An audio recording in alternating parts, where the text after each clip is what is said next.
What's up, Remarkables? Thank you guys so much for being here. I am Ashley Tate, and you are watching The Social Life, a mindset, a lifestyle, and a mission to help you unleash you, your brand, and your life. So thank you guys so much for being here. Today, I really want to talk to you about the last part in this public speaking series. This is the part that we're kind of all afraid of, which is getting on the stage. And the thing is, up until this point, if you've watched my last two videos, you are already prepared. You are ready to take the stage because you already have the mindset and you've already done your preparation. So if you have all of that done and you're ready to step on stage, here are 3 things that I don't want you to do when you get on that stage. And we've all made these mistakes, so don't beat yourself up about it. Just be aware that these are things that you don't want to do, okay? All right, so the first thing is, when you get on stage, a lot of people say, thank you so much to whoever introduced them, or it's so great to be here. And let me tell you something. When people are listening to you on stage, just like when you're driving your car and someone puts on a radio ad, you don't listen to it unless they have some way of jolting you out of your comfort zone, whatever you're thinking. In this case, it would likely be attention residue, something that they were already thinking about the last speaker and what they talked about. So when you get on stage, you want something that's immediately going to jolt them out and connect them to you. And generally, that's something like a story, or it's something that is shocking. Imagine if you want to start something with a jolt.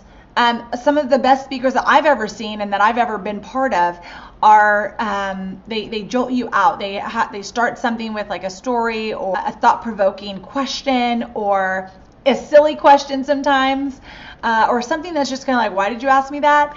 There are a lot of ways that people can jolt you out, but your main idea is that when you get on stage, do not spend your time saying thank you to the last speaker. You can use that at the very end of your speech just to say thank you to so and so, but a lot of times we are saying, oh my gosh, that last person was so incredible. That last person was, well, they already did their speech. So they already had their glory. Now you're going to get up and you're going to get your glory, and then at the end you can say something like, isn't it incredible to be amongst all these amazing speakers? Or I'm so thankful that you guys gave me the time to listen to my message, and I'm so proud to be on stage with some of these other amazing people. So don't feel like you need to get up there and do that. This is your time, and you need to really make sure that immediately you are able to connect with the people who are watching your speech or are there to listen to you.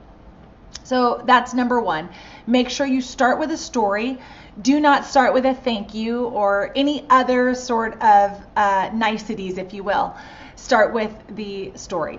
As I told you in the first one, you want to make sure to have a good speech, you just need to have an intro, a middle, and end, and kind of understand like what you're trying to accomplish through your speech.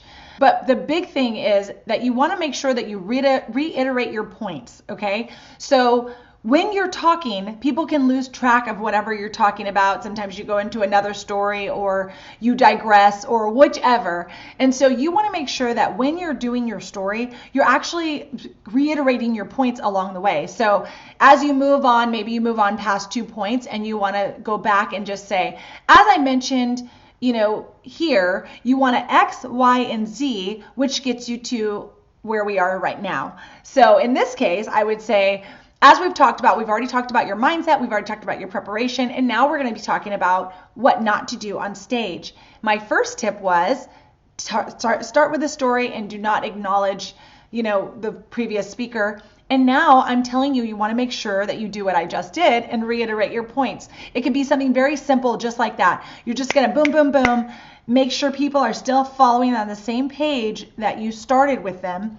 And really kind of go from there and keep reiterating your points. And even at the end, in your conclusion, because you would have done this in your outline, in your conclusion, you're going to make sure that you say, I just want to reiterate that, the most important pieces of this, and give them the most important, like 3 most important nuggets of your entire speech that you want them to leave with.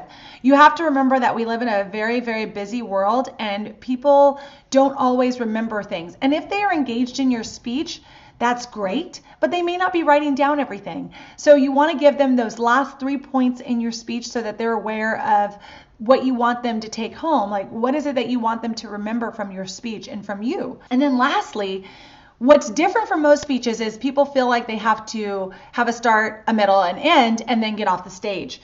But really, you have the opportunity and the power to ask people if they have questions. You have an allotted amount of time, and you can leave some time in your speech to complete your speech and then let them ask you questions. And usually whoever's hosting the conference or the speaking engagement really appreciates that, because then you're not going over your time and you've allotted enough to give the audience some time to ask any questions of you. Now, if they don't have any questions, make sure that you add in something that you can also add in. This might be that time when you want to say thank you to the other speakers, or thank you for allowing me to speak on your stage, or anything that is related to what you might say in the very beginning. And that was why I'm saying you have the power to do this. They are not asking you again to do an impromptu speech. So with that preparation comes this type of stuff. All the housekeeping you want to add in. If you have anything that you're allowed to promote, if you're allowed to promote at the event, if you have anything you want to promote, you also add that in. You just say, hey, at the end of your speech, if you enjoyed this, you can go to blah, blah, blah, blah, blah. And you want to make sure that the MC is either not going to do this, or if it's not appropriate, make sure that you can't do it. But especially when you're up there and you're sharing your purpose or your mission or your business, when you're up there doing that, you want people to be able to connect with you later.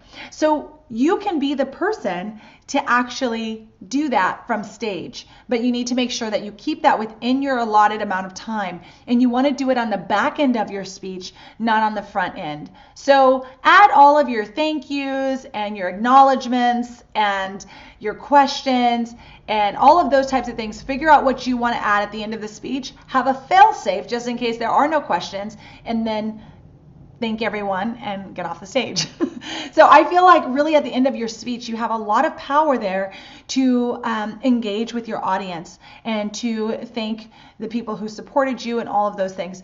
And I see a lot of people do that at the very beginning of speeches, and I think it's better to do it at the end. Right when you reiterate your points and what you want them to take home, then you add that in at the end of your speech. So I hope those are a few nuggets that really help you when you get on stage for the speech that you actually do give. And just remember, the most important thing about being on stage is that it truly is an extension of your platform, and you really just want to connect with people. And we're not looking for the perfect speech. It's okay if you stumble. It's okay if you mess up somewhere. And remember, people don't know what you're going to say. So when you get up there, it truly is your stage. It's your platform. It's whatever you decide to use to connect with the audience. And you just want to have a good rough outline of where you want to go with that speech and what end result you have in mind, and then reverse engineer your entire speech to accomplish that.